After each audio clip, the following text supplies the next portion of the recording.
Tripurasundari हृदयदेवी शिरोदेवी Shikhadevi कवचदेवी नेत्रदेवी हस्तदेवी Kameshwari Bhagamalini नित्यक्लिन्दे मेरुण्डे वह्निवासिनी Mahavajreshwari Shivduti त्वरिते पुरसुन्दरि नित्ये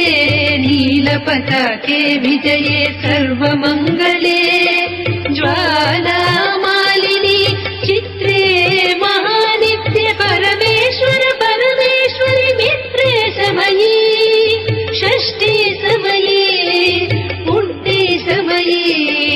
चर्यानाथमयी लोपामुद्रामयी अगस्त्यमयी कालतापनमयी धर्माचार्यमयी मुक्तके